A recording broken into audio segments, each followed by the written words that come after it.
Disabilities used to be simple things. If you had one, then bad luck, you were automatically of a lower status. Even highborns with disabilities were cast out. Because after all, who would want a child that cannot see, cannot hear, or was simply slower than other children? Of course, when most species reach the space age, the social line between those with disabilities and those without are blurred somewhat, but that discrimination still exists. There are always outliers, however, and in this case it was the humans. You see, although they themselves sometimes struggled against the social clash disabilities brought with them, they always fought back.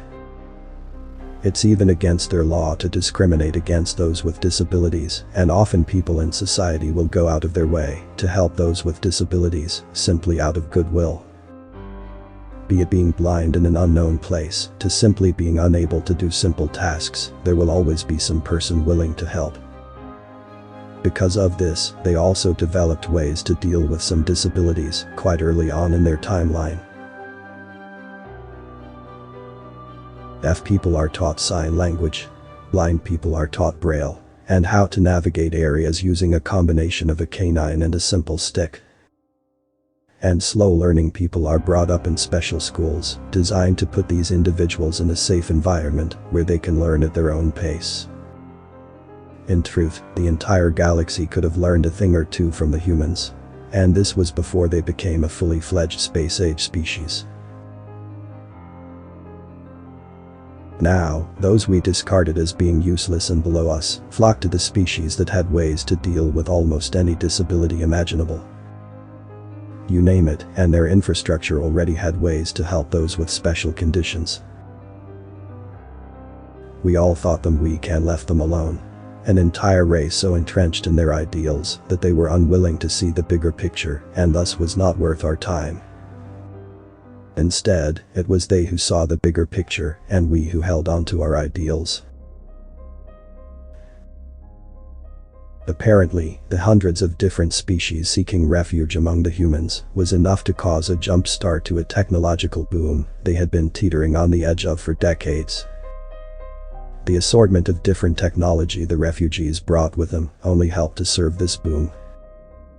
Things we took for granted were suddenly reversed engineered into their most basic components and used to fuel the raging inferno of knowledge and technology the humans were acquiring. The hodgepodge of all the different species also helped fill in the gaps of the humans' knowledge. Where the Geords might know one thing, the Clargs did not. The Clargs then knew something the Geords didn't.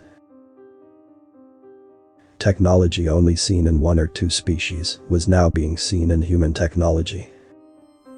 Hundreds of unique technology was now theirs in the space of a decade.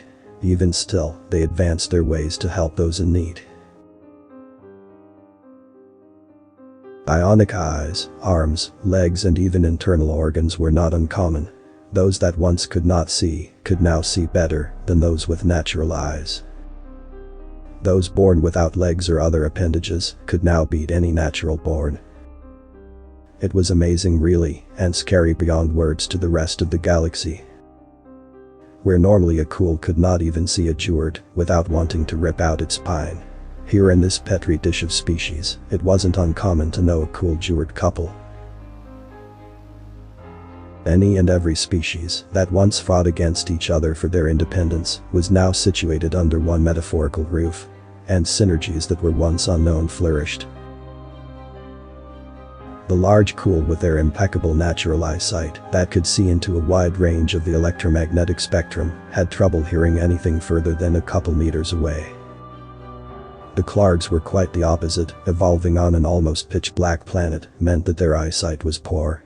Yet their hearing and smell was evolved far beyond normal. Pair the two together and suddenly you have a pair that is impossible to sneak up on. Tactics and combinations like these were used in everything from the military to the common office building. When we realized that their society wasn't collapsing under the enormous strain the billions of refugees brought with them, we thought that the clashes of species would be their end. When we learned that due to the similarities each refugee had with the other, it was infinitely easier to get along, we thought that no use could be derived from those we deemed unworthy. When we discovered that the waiting genius hidden behind a physical or mental deformity helped humanity climb higher, we knew there was no stopping them. What could we do against a species that utilized every piece of technology we and our enemies had? Form an alliance and attack? No, even in the face of the ever-swelling giant that was humanity, we could not put our pride aside, and so we watched and learned what little we could. We all laughed and jeered when humanity stepped onto the stage. We threw our rotten food at them and told them to run off. And yet even then, their short time in the spotlight was enough to recruit many to their cause. In the end, humans made up 40% of humanity as a whole, but that fact never seemed to bother them, because to them, you don't have to be a human to be considered a part of humanity. Author's name and the link to original text is in the description.